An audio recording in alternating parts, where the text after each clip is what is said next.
Welcome to my second video offering maths tips from my experience teaching A-level students maths and the kind of problems they've come across. So these are just tips that would help my students out.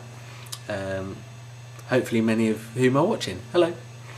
And the tips today are all about something which every C2 student will know about. Radians. Radians are a type of measure of angle, and this transferring between degrees and radians can cause some issues. People tend to like working in degrees. They're very familiar with the numbers, they know what they mean, but unfortunately if we go into calculus, which students will do in their A-level, with sine and tan and cos and other various trigonometric functions, they need to be integrated and differentiated in radians. That's how it works. There's also some nice geometric results. Radians are honestly your friend. I know they seem difficult, but they're really useful, so let's get comfortable with them. But today isn't about how to use them, isn't really about what they are. It's what to do if you mess up and how to fix it in a nice easy way, and you're guaranteed to get a right answer. So the type of question that I want to talk about today is the question where you have an equation in your exam paper or on a puzzle you're doing, and one of the terms in there is sine or cosine tan, and you have to solve it. So you get your solutions, you work it through. Maybe there's multiple solutions, and then at the end what you do is you realise that actually from the very start you should have been working in radians when actually you had done the whole question in degrees.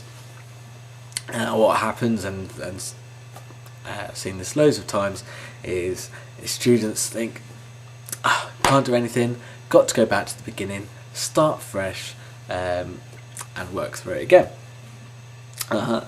But our friend here, Mr. Calculator, FX83GT, has a way of helping us.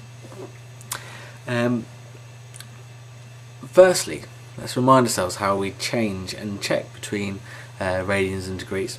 So to check which mode your calculator in, you have a little black square. Now the letter inside this little black square, you probably can't see on the video, is an R. That R indicates I'm in radians. A little D would indicate degrees, and those are the two different ones that we want to be using in A-level. In this case my calculator's in radians, so I'm going to change it to degrees. I press Shift, Set Up 3. Ta-da! It's in degrees. A little D pops up the top, so I can do all my standard trigonometric things, and when it gives me an answer, the answer is, in this case, 78.5 approximately degrees. Now let's say I work through my question, and at the end I do that horrible student thing that I mentioned and go, I was meant to find my answer in radians. Well, don't despair. All I need to do is this. I need to tell the calculator that I want answers in radians rather than degrees. So I press Shift, Set Up, number 4. Now my calculator's in radians. And I'm going to type in my answer. 72.5. Now if I just press equals, don't think anything magic's going to happen. It will just say 72.5. Some students find this amazing. They type in things like 8 plus 5 and get an answer, and they go, but is that degrees or radians? And it takes a little while to sink in that that's just 13. Put my number back in, 74.5. I need to tell it that this isn't a number. I need to tell it this was my answer I got when I was working in degrees. I'm going to use a sneaky button at the bottom of the calculator. The button is above the answer. It goes with the answer button. It's DRG. To access that I press Shift, and then in this case the answer button, and on my screen it gives me 3 options. So I can tell it that 74.5 is degrees by pressing 1. 2 will tell it it's in radians, which it isn't. Or 3 will tell it it's gradians, which I have no idea what that is. So let's not do that. In this case I'm going to press 1 to tell it it's 74.5 degrees, and the little degree symbol comes up, so we're all in the right place. Press equals, and on your calculator screen, not only does it tell you what that is in radians, it tells you it in terms of pi radians in most cases. The SD button, I'm sure you're familiar with that one. We'll tell you what that is as a decimal.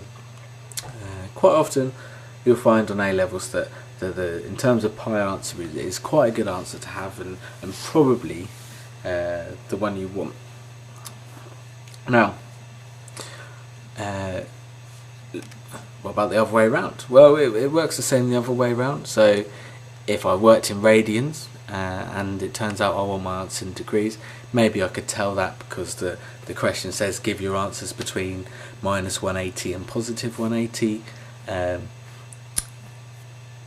All I need to do is turn my calculator into degrees mode, so shift, set up number 3 in this case, type in the answer I got in radians, so maybe pi divided by 3 was the answer I got, pi over 3, third pi.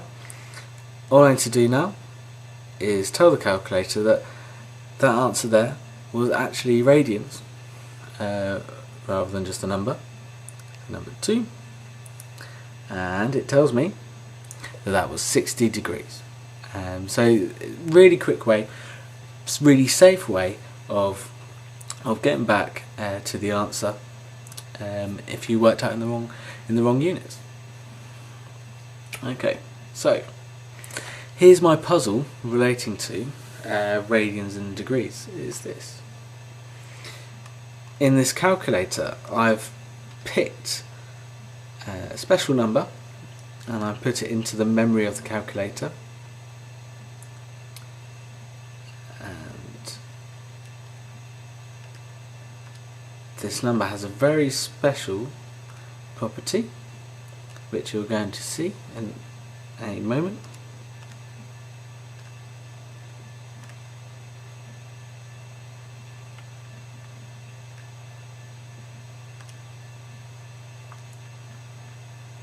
Bear with me 1 second, almost there. Here we go. This number I have put as the value of A in the memory of the calculator. Now if you haven't seen the first video, you might want to look that up to see how to do that, so you can test out your answer. But cosine of A is equal to cosine of A, where one is in degrees and the other one is in radians. Now the number I've put in, and the number I'd like you to work out and put in the comments below, isn't a trivial answer, right? It's not the silly one, right? Someone out there saying, oh, it's 0. Yeah, 0 would work. That's not the one I picked. I picked in a non-trivial solution, but I also picked the smallest positive value that would work for this particular question. So have a go at finding that. It's good practice for you using this new button at the bottom, and if you find it, comments below and I'll wait to see your answers.